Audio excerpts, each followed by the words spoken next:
Aquilo que estou prestes a compartilhar pode estremecer os alicerces mais íntimos de sua fé. Não são meras provocações intelectuais, mas reflexões capazes de abrir fendas na muralha de certezas que você talvez carregue desde a infância. E, no entanto, não se trata apenas da minha voz ecoando aqui. Estas palavras têm origem em um dos espíritos mais luminosos da filosofia, Baruch Spinoza, um homem que ousou olhar para o divino com olhos livres, despidos de dogma, e pagou com sua própria vida social e religiosa por essa ousadia. Imagine o peso de viver em uma época em que questionar as Escrituras era visto como crime contra Deus, em que a simples dúvida era suficiente para lançar alguém na escuridão da exclusão. Ainda assim, Spinoza ergueu-se diante do medo coletivo e plantou a semente da dúvida. Uma semente incômoda, mas fértil, pois toda dúvida verdadeira contém em si o convite à expansão da consciência. Talvez, enquanto lê estas linhas, você já sinta um desconforto, uma pequena rachadura nas certezas que parecia seguras. Essa sensação não é casual. Ela é a reverberação de um instinto profundo, quase ancestral, que sussurra que algo não se encaixa. Talvez você sempre tenha evitado certas perguntas, porque respondê-las poderia significar demolir tudo o que sustenta sua visão de mundo. Mas ignorar uma pergunta não a faz desaparecer. Ela apenas repousa na sombra, esperando o momento de se impor com ainda mais força. Spinoza, nascido em Amsterdã em 1632, no seio de uma comunidade judaica próspera e orgulhosa de suas tradições, ousou desafiar os limites do possível. Enquanto muitos se contentavam em repetir os dogmas herdados, ele ousou observar os textos sagrados como se fossem documentos históricos, escritos por homens em tempos específicos, carregados de intenções humanas e políticas, não como mensagens intocáveis, mas como construções moldadas pelo contexto. E foi nessa análise fria, quase cirúrgica, que ele descobriu algo perturbador sobre o Deus de Moisés. Algo que desafiava a compreensão da religião e, ao mesmo tempo, expunha o poder oculto que se escondia por trás dela. Spinoza revelou que a divindade não é uma figura externa, um monarca cósmico governando com ira ou benevolência, mas sim a própria substância da realidade, infinita e eterna. Deus, em sua visão, não é um ser fora do mundo, mas o próprio mundo em sua totalidade. Perceba o abalo que essa ideia produz. Se Deus é a própria natureza, se não há separação entre Criador e criação, então onde ficam as autoridades religiosas que dizem mediar o acesso ao divino? Onde fica o poder daqueles que interpretam, controlam e ameaçam em nome de uma entidade distante? Essa revelação não apenas desmonta dogmas, ela ameaça sistemas inteiros de dominação e obediência. Por isso, não é de surpreender que Spinoza tenha sido excomungado, condenado ao silêncio e à marginalização. Ele foi tratado como um pária, não por ter negado a Deus, mas por tê-lo libertado das correntes da superstição. Sua ousadia abriu caminho para que outros pensadores, e talvez você agora, ousassem questionar também. A semente da dúvida já foi plantada, e uma vez que ela germina, dificilmente pode ser arrancada. Você pode tentar sufocá-la com rituais, com certezas repetidas, com frases decoradas que prometem conforto, mas no fundo, essa semente continuará a crescer, até que um dia se transforme em árvore, uma árvore de liberdade interior, cujas raízes mergulham fundo no solo da razão e cujos galhos se estendem em direção ao infinito do pensamento. Talvez este seja o momento em que você permita a si mesmo a ousadia de questionar. Não para destruir sua fé, mas para purificá-la. Não para viver na negação, mas para viver na autenticidade. Pois, como Spinoza nos mostrou, a maior heresia não é duvidar de Deus, mas recusar-se a pensar sobre ele por medo de descobrir uma verdade maior. A descoberta de Spinoza foi tão incendiária que sua comunidade não hesitou em impor-lhe a pena mais severa, a excomunhão. Aos 20 e poucos anos, ele foi declarado maldito perante o seu povo, amaldiçoado com palavras tão cortantes que ecoam até hoje nos registros históricos. Não lhe foi permitido despedir-se, nem defender-se diante da Assembleia. Uma sentença seca e brutal o lançou para fora daquilo que até então havia sido sua vida, sua fé, sua família, seu lar espiritual. Mas aqui reside o paradoxo. O silêncio que lhe foi imposto tornou-se um estrondo que jamais cessou. Exilaram-lhe a voz, mas não puderam apagar a ideia. Ao contrário, o eco de sua ousadia reverberou com mais força justamente porque foi proibido. O silêncio de Spinoza tornou-se um silêncio ruidoso, um vazio que gritava, uma ausência que clamava por atenção. Já se perguntou por que algumas verdades precisam ser soterradas sob ameaças, anátemas e medos? O que torna certas perguntas tão perigosas que instituições inteiras se erguem para calá-las? Talvez a resposta esteja menos na dúvida em si, e mais no que ela revela. A fragilidade de sistemas erguidos sobre pilares frágeis. É como um castelo de cartas. Basta uma única pergunta bem colocada para que toda a estrutura comece a balançar. O que Spinoza ousou perguntar era simples, mas devastador. E se Deus não fosse o monarca severo descrito nas Escrituras?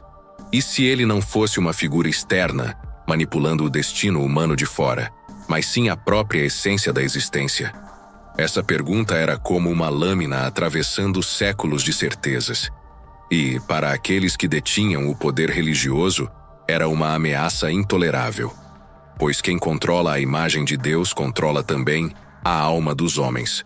Por isso, não bastava discordar de Spinoza. Era necessário destruí-lo simbolicamente, arrancar-lhe o direito de pertencer, relegá-lo ao silêncio. Mas o que eles não sabiam é que, ao tentar enterrá-lo, plantavam sua ideia no solo fértil da posteridade. O silêncio que pretendia apagar tornou-se a moldura que eternizou sua voz. E aqui entra a provocação que não pode ser ignorada. Por que ainda hoje algumas portas permanecem trancadas? Por que certas questões sobre fé, moral, poder, continuam a ser tratadas como tabu, como se fossem explosivos prestes a detonar? O que exatamente temem aqueles que vigiam essas portas? Hoje, convido você a atravessar uma dessas portas. Atrás dela, não encontrará apenas mais uma interpretação filosófica, mas uma revelação que os guardiões da ortodoxia tentaram esconder por mais de 300 anos. Uma revelação que não apenas ilumina o passado, mas lança luz sobre o presente, desvelando os mecanismos invisíveis de controle que ainda hoje moldam nossas sociedades. Sim, é desconfortável. Sim, pode abalar crenças que parecem intocáveis. Mas lembre-se, o desconforto não é inimigo da verdade. Ao contrário, muitas vezes é seu prenúncio. Spinoza pagou o preço para nos mostrar isso. O mínimo que podemos fazer é ousar ouvir o eco de seu silêncio e, com ele, aprender a perguntar aquilo que nos disseram que não deveríamos jamais perguntar. O que Spinoza desvendou a respeito de Moisés não era uma especulação abstrata, nem uma divagação filosófica distante da realidade concreta. Era uma radiografia crua do poder, um desnudamento das engrenagens que sustentam a autoridade religiosa. Ao olhar para os textos sagrados sem o véu da reverência, Spinoza viu não apenas fé, mas estratégia. Não apenas revelação, mas manipulação. O Deus de Moisés, para ele, não era apenas o divino que guia e consola, mas também a mais poderosa ferramenta de governo já concebida pela mente humana. Pense por um instante. Que força pode subjugar mais profundamente um povo do que o temor ao próprio infinito? Reis podem ser derrubados, exércitos podem ser derrotados, mas um Deus severo, que vigia cada pensamento e cada ato, torna-se um carcereiro invisível, presente em todos os lugares, impossível de escapar. Spinoza percebeu que Moisés, consciente ou não, havia criado um modelo de liderança baseado nesse princípio. Unir a comunidade pelo fio invisível do medo e do sagrado. Ao compreender isso, você começa a perceber por que sua descoberta ainda ressoa, como um fantasma nos corredores do poder religioso. Pois se o sagrado pode ser usado como instrumento político, então toda a estrutura baseada na intermediação entre Deus e os homens revela-se também um mecanismo de controle. Quem detém o monopólio da interpretação da palavra divina, detém na prática as chaves da mente e do coração dos fiéis. Mas antes de mergulhar mais fundo nesse abismo, é preciso entender quem foi esse homem que ousou levantar o véu. Spinoza não nasceu para ser um rebelde. Ao contrário, sua origem o predestinava a ser um guardião da tradição.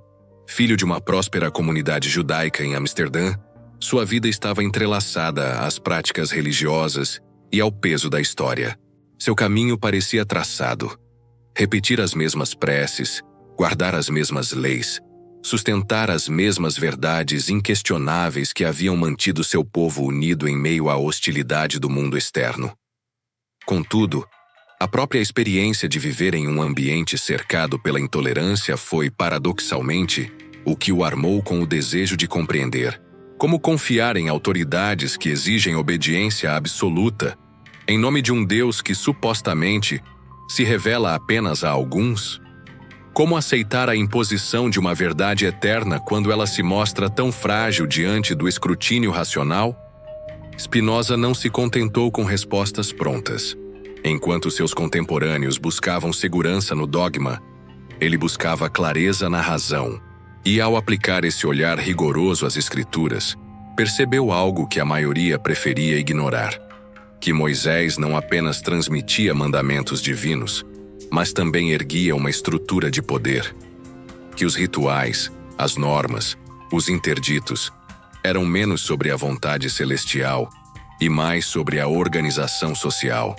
Era um manual político disfarçado de revelação. Essa percepção, devastadora em sua simplicidade, é o que faz de Spinoza um perigo até hoje. Pois ao separar o divino da manipulação, ele expôs a vulnerabilidade daqueles que sustentam sua autoridade em nome de Deus. E, se você tiver coragem de prosseguir, compreenderá que essa mesma lógica ainda governa muito do que chamamos fé, religião e poder. Contudo, Spinoza tinha um problema. Ele pensava demais. Pensava com intensidade, com obstinação, com a teimosia de quem não se satisfaz com respostas prontas. E em uma comunidade erguida sobre os alicerces da fé absoluta, pensar em excesso era um crime. Não um crime escrito nos códigos civis, mas um delito espiritual, invisível, que ameaçava corroer a unidade do grupo. Questionar significava romper o pacto silencioso que mantinha todos unidos em torno de verdades consideradas inquestionáveis. Desde a infância, sua mente inquieta se recusava a aceitar explicações superficiais. Enquanto outros recitavam preces mecanicamente, Spinoza queria saber o porquê. Se Deus era justo, por que permitia que os inocentes sofressem? Se era bondoso, por que tolerava a injustiça gritante que se via no mundo? E talvez ainda mais perturbador, por que escolheria um povo em detrimento de todos os outros, estabelecendo divisões arbitrárias entre os filhos da mesma humanidade? Essas perguntas eram veneno para a ortodoxia, porque não se tratava de negações, mas de dúvidas legítimas, formuladas com a ingenuidade e a clareza de quem não tem medo da lógica. O que tornava tais questionamentos tão perigosos não era sua complexidade, mas sua simplicidade. Eram as mesmas perguntas que qualquer criança faz quando começa a pensar por si mesma, antes de ser ensinada a silenciar. Eis o ponto crucial. O mundo não teme tanto os grandes intelectuais, mas sim o poder das perguntas simples. Aquelas que qualquer pessoa pode formular diante do absurdo, mas que são rapidamente abafadas para preservar a ordem. Uma criança que pergunta, por que Deus permite o mal, já ameaça todo um edifício teológico que se sustenta sobre respostas evasivas. Spinoza nunca aceitou o aprendizado imposto do silêncio. Cada vez que lhe diziam, não pergunte isso, ele sentia ainda mais a urgência de perguntar. Seu espírito não se satisfazia com o dogma. buscava coerência, buscava a verdade. Mas em sua comunidade, essa sede era interpretada como insolência, como desafio à autoridade dos anciãos, como heresia em gestação. O mais inquietante é que, em essência, as perguntas de Spinoza não eram exclusivas de sua genialidade. Elas pertencem a todos nós. Quem nunca se interrogou em silêncio sobre o sofrimento, a injustiça, a arbitrariedade da vida?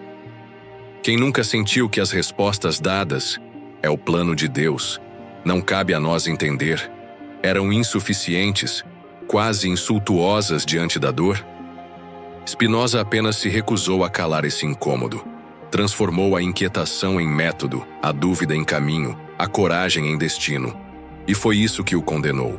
Pois em uma sociedade moldada para valorizar a obediência, o ato de pensar se tornou o mais imperdoável dos crimes. Talvez esse seja o verdadeiro legado de Spinoza. Mostrar que o maior perigo para qualquer estrutura de poder não é a espada, mas a pergunta. Porque uma espada pode ser quebrada, mas uma pergunta, uma vez lançada, permanece ecoando, até que alguém tenha coragem de respondê-la. Mas quem decidiu, afinal, que tais perguntas não deveriam ser feitas? Quem decretou que questionar o sofrimento, a injustiça ou a parcialidade divina equivaleria a uma ofensa mortal?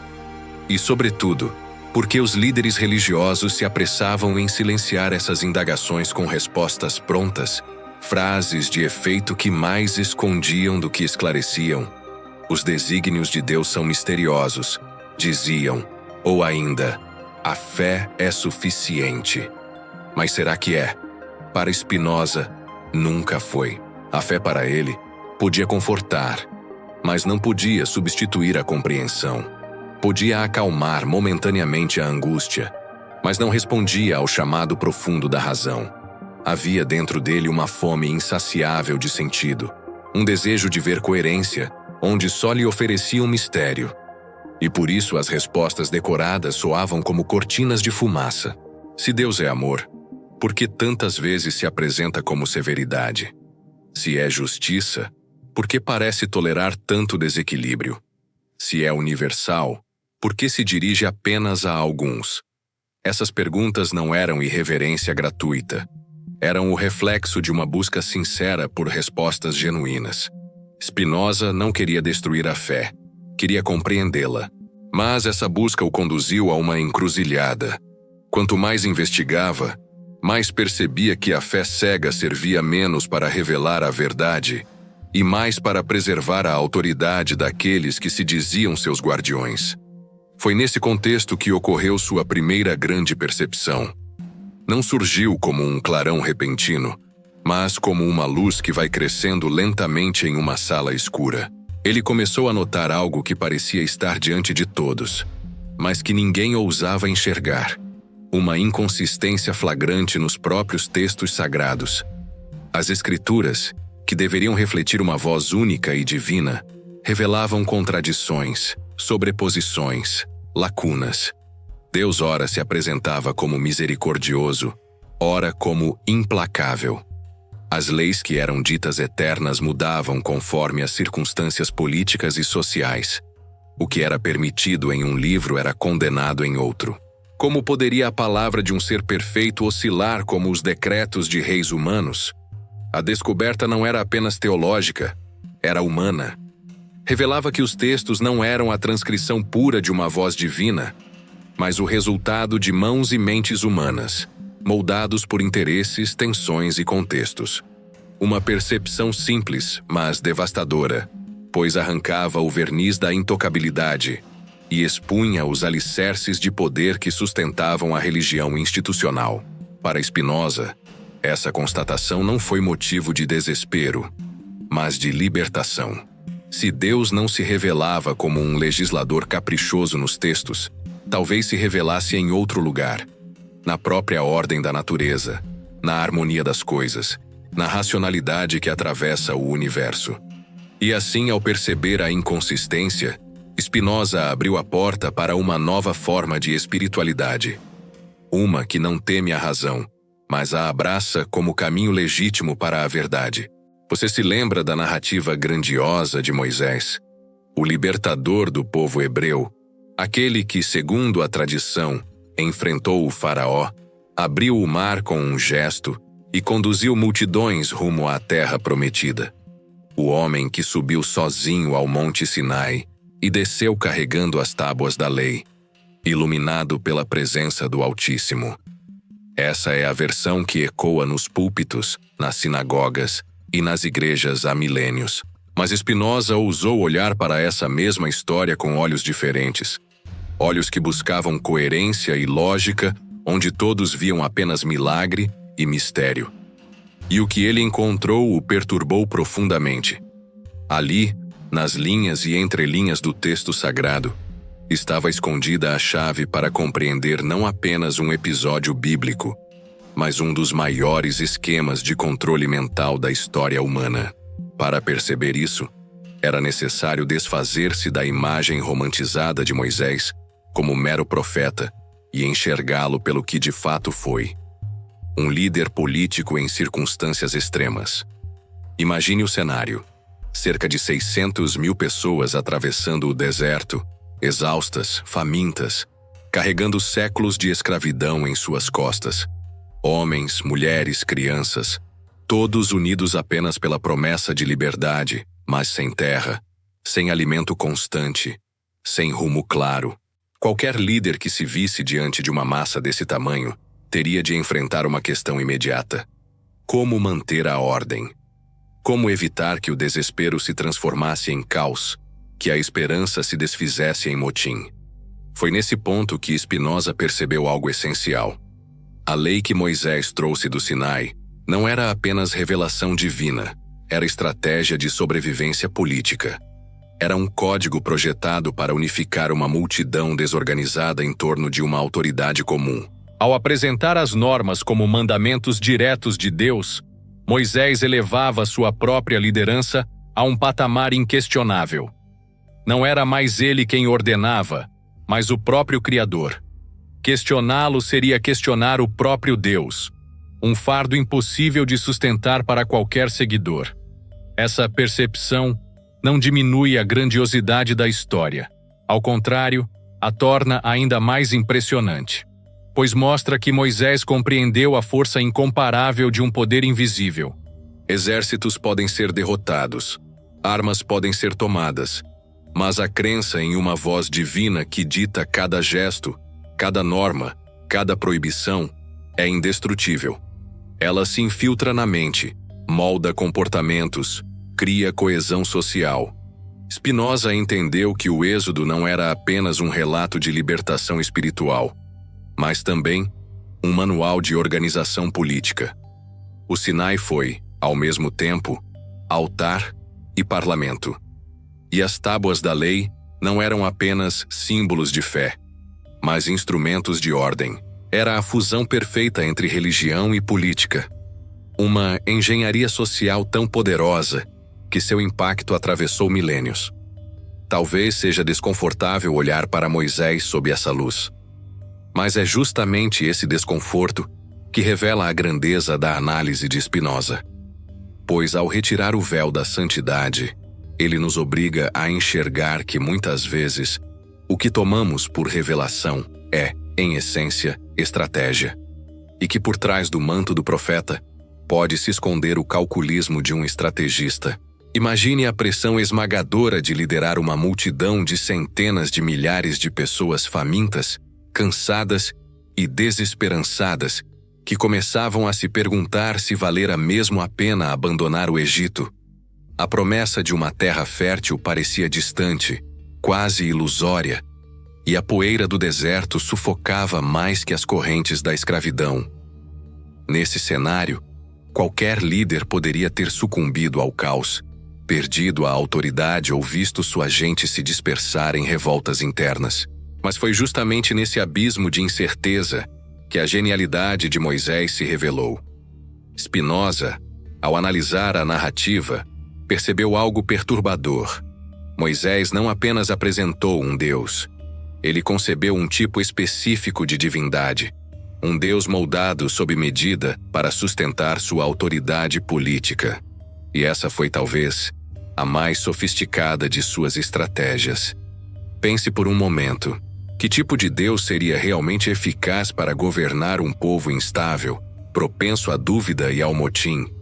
Seria um Deus distante, filosófico, entregue às especulações abstratas? Seria um Deus amoroso, compreensivo, disposto a dialogar e tolerar erros? Não. Esse tipo de divindade não teria a força de manter a ordem no meio do deserto. O Deus mais útil seria, sem dúvida, um Deus ciumento, vingativo, um Deus que exigisse obediência total sob a ameaça de castigos devastadores, um Deus que observasse cada ato, cada murmúrio, cada pensamento, e que não hesitasse em punir severamente qualquer sinal de insubordinação. Em outras palavras, um Deus conveniente, não no sentido de menor, mas no sentido de perfeitamente ajustado às necessidades de controle de Moisés. Esse Deus não apenas ordenava, mas aterrorizava. Prometia recompensas a quem obedecesse, mas pairava como sombra ameaçadora sobre quem ousasse duvidar. Ele era ao mesmo tempo refúgio e carrasco, consolo e ameaça. Sua função era clara: disciplinar um povo em estado de anarquia potencial. E ao apresentar essa figura, Moisés reforçava sua própria posição, pois quem transmitia a palavra desse Deus era ele, e apenas ele. Sua liderança se tornava intocável, blindada pela aura de autoridade divina. Spinoza percebeu com lucidez desconcertante que essa construção não era acidente nem detalhe, era a engrenagem central de um mecanismo de dominação. Quanto mais temível fosse Deus, mais inquestionável se tornava o papel de Moisés como mediador. O povo não obedecia apenas ao homem, mas à divindade que ele representava.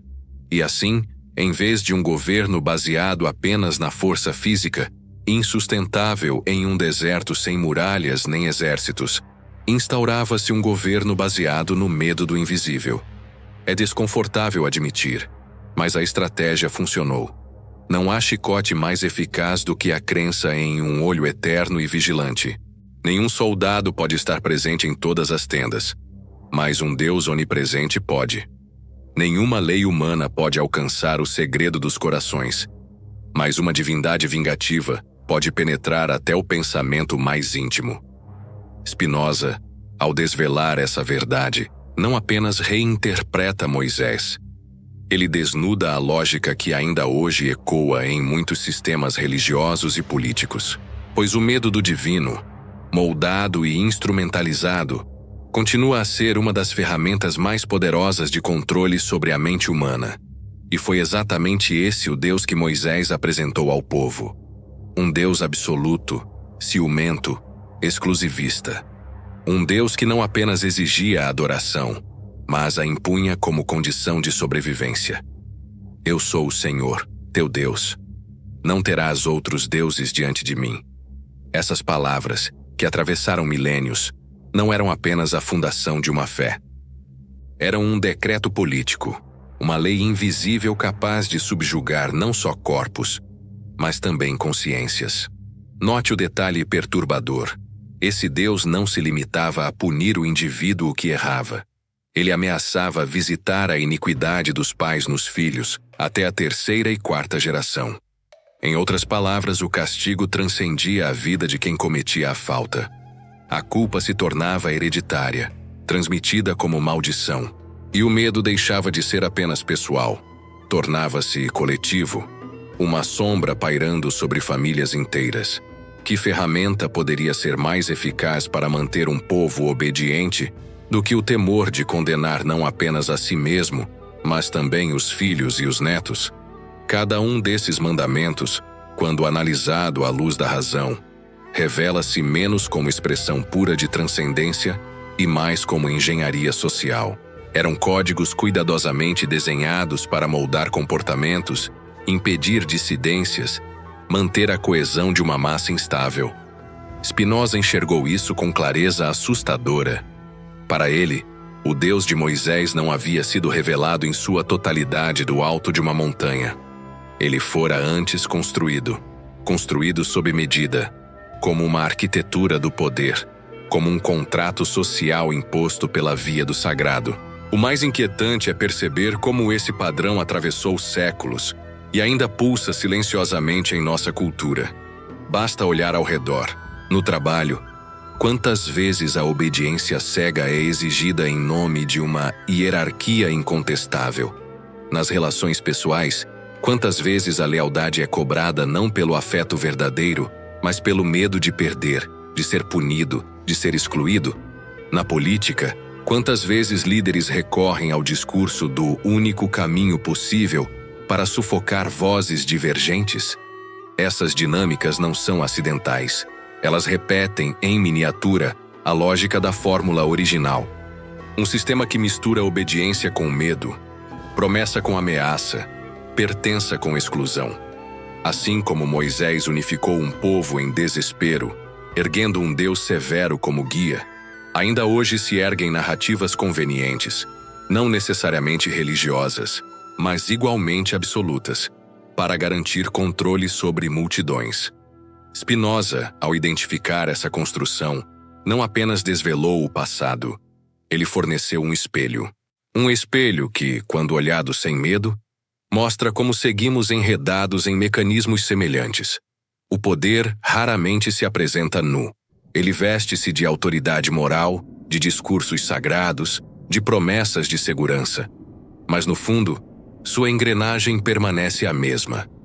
Obedecer não porque é justo, mas porque o preço de desobedecer parece insuportável. Essa foi a revelação que fez de Spinoza um exilado e, ao mesmo tempo, um visionário. Pois ele ousou declarar que o Deus de Moisés não era uma aparição sobrenatural, mas uma construção política, uma fórmula de controle social tão eficaz que ainda hoje reconhecemos seus ecos em nossa vida cotidiana. A descoberta de Spinoza não se limitava a revelar um detalhe incômodo das Escrituras. Ela ia muito além. Ele percebeu que a fabricação daquele Deus severo e ciumento não era fruto do acaso, mas uma construção intencional, meticulosamente calculada. Era, em essência, o primeiro grande experimento de engenharia social registrado na história. E o mais perturbador, funcionou. Funcionou tão bem que o modelo atravessou milênios, servindo de base para quase todos os sistemas de controle que surgiram depois.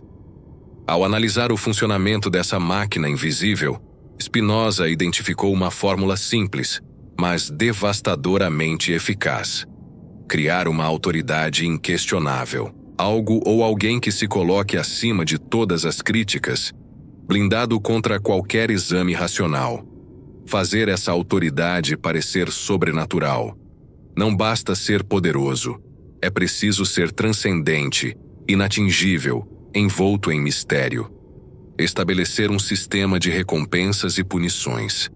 A obediência deve trazer benefícios, enquanto a desobediência deve gerar medo, dor, exclusão. Criar uma casta de intermediários, pessoas escolhidas, sacerdotes, profetas ou governantes, que detenham acesso privilegiado a essa autoridade invisível. Manter o povo em constante estado de dependência e temor. A submissão precisa ser contínua, alimentada pelo medo de perder a proteção ou sofrer represálias. Essa fórmula, uma vez estabelecida, não apenas manteve coeso um povo em meio ao deserto, mas também tornou-se o arquétipo de todas as estruturas de poder subsequentes. Spinoza via, com clareza, que os métodos de Moisés ecoavam nos corredores da Igreja Católica medieval, com sua hierarquia de papas, bispos e dogmas inquestionáveis. Via a mesma lógica nas monarquias absolutistas, onde reis governavam sob o lema do direito divino, apresentando sua autoridade como reflexo direto da vontade de Deus. E o que dizer das ditaduras modernas? Embora muitas vezes travestidas de discursos seculares, repetem o mesmo padrão. Um líder apresentado como salvador, uma ideologia erigida ao patamar de verdade absoluta, a propaganda prometendo recompensas a quem obedece e punições implacáveis a quem se opõe. O inimigo, seja ele herege, traidor ou subversivo, cumpre o papel de reforçar o medo coletivo, mantendo as massas submissas. Spinoza foi capaz de enxergar a linha que conecta Moisés aos tronos dourados das catedrais, aos palácios reais e até às salas escuras onde tiranos modernos desenham seus regimes. Essa linha não é de fé, mas de poder. Não é de transcendência, mas de estratégia. O mecanismo repete-se, adaptado aos tempos, mas sempre com a mesma essência: transformar a autoridade em algo incontestável, revestindo-a de um manto sagrado, seja religioso ou ideológico, para legitimar o controle. Talvez o mais assustador seja perceber que essa fórmula ainda está em funcionamento hoje, disfarçada, mas viva. Ela opera em governos, corporações, religiões e até em relações pessoais. Cada vez que alguém diz "é assim porque sempre foi assim", ou "não se deve questionar", o eco dessa engenharia social ressoa. Spinoza desnudou a anatomia da opressão. Ele mostrou que a obediência cega não nasce da natureza humana, mas de um projeto cuidadosamente estruturado. E se esse projeto continua vivo há mais de 3.000 anos, é porque poucos ousam fazer o que ele fez: perguntar de onde, afinal, vem a autoridade que nos domina. O que mais impressionou Spinoza não foi apenas a crueldade fria do sistema, mas sua sofisticação. Não se tratava apenas de subjugar pela força ou pelo medo. Qualquer tirano medíocre é capaz disso. O que Moisés fez foi infinitamente mais engenhoso. Ele conseguiu que o próprio povo passasse a amar as correntes que os aprisionavam. A obediência deixou de ser um fardo e se tornou motivo de orgulho, de distinção, de identidade coletiva. As leis mosaicas, além de ameaçar os desobedientes com punições terríveis, ofereciam aos obedientes uma recompensa emocional irresistível: a sensação de serem especiais. Vós sois o povo escolhido. Poucas palavras tiveram tanto impacto na psicologia humana. Com elas, Moisés não apenas consolidava sua autoridade, ele fornecia ao povo uma narrativa que transformava a submissão em privilégio. Esse foi o golpe de mestre. É muito mais fácil controlar pessoas que acreditam ser superiores, que se veem como destinatárias exclusivas do favor divino. O peso da lei, por mais severo que fosse, parecia mais leve quando carregado sob o manto da eleição divina. Cada restrição não era percebida como opressão, mas como marca de distinção. Cada sacrifício, cada renúncia, era reinterpretado como prova de pertencimento a um grupo único e privilegiado. Spinoza percebeu a genialidade perversa dessa construção. Não era apenas um sistema de coerção, mas de sedução. O povo não apenas aceitava as regras, defendia-as com fervor, transmitindo-as de geração em geração como tesouro sagrado. As correntes se tornaram invisíveis porque estavam adornadas com o ouro da autoestima. A prisão mental era tão eficiente que seus prisioneiros não apenas aceitavam o cárcere, eles o celebravam, erguiam muralhas contra qualquer um que ousasse ameaçar suas paredes. Esse mecanismo ecoa até hoje em diferentes formas de poder. Quantas vezes nos deparamos com pessoas defendendo sistemas que as exploram, sentindo orgulho de sua própria servidão, porque lhes foi dito que são diferentes, eleitos, melhores? Seja em religiões, em ideologias políticas, em nações ou até em empresas, a lógica é a mesma: transformar obediência em identidade e submissão em autoestima. É um truque psicológico refinado. Não basta impor leis. É preciso dar ao povo a sensação de que cumpri-las os torna superiores. Não basta exigir obediência, é preciso fazer crer que obedecer é um privilégio. Assim, a dominação não precisa mais ser imposta de fora.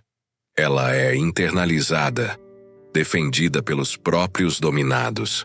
Spinoza viu nisso uma das mais poderosas invenções da história humana: a construção de uma prisão sem muros, onde cada indivíduo vigia a si mesmo e orgulha-se de estar acorrentado. É por isso que sua análise continua tão desconfortável, pois nos obriga a olhar ao redor e dentro de nós mesmos e perguntar: Até que ponto o que chamamos de identidade, tradição ou fé não passa de um engenhoso mecanismo para que amemos as nossas próprias correntes?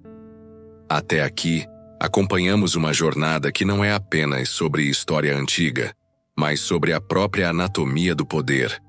Vimos como a fé pode ser moldada em ferramenta de controle, como o medo pode ser vestido com roupagem divina, e como a obediência pode se transformar em orgulho. O que parecia apenas religião revelou-se como estratégia. O que parecia transcendência mostrou-se cálculo político. Mas esta não é uma conclusão. É apenas o início de uma revelação maior. Pois se Moisés estabeleceu a fórmula que transformou um povo errante em uma comunidade obediente, outros, ao longo dos séculos, aperfeiçoaram essa mesma fórmula, adaptando-a às suas próprias necessidades. Reis, papas, inquisidores e ditadores encontraram nela um manual silencioso de dominação. A pergunta que permanece é: como essa fórmula atravessou milênios e ainda hoje molda a maneira como vivemos, pensamos e acreditamos? No próximo capítulo iremos mais fundo. Vamos seguir os rastros deixados por essa engenharia social e descobrir como ela se infiltrou nas instituições que marcaram a história e continuam a influenciar o presente. O que foi iniciado no deserto não ficou no passado. Ele se repete, com novas máscaras, em cada época e em cada regime. O silêncio de Spinoza ecoa até hoje, e esse eco nos convida a atravessar a próxima porta. O que veremos além dela talvez seja ainda mais perturbador. Nos vemos na próxima revelação.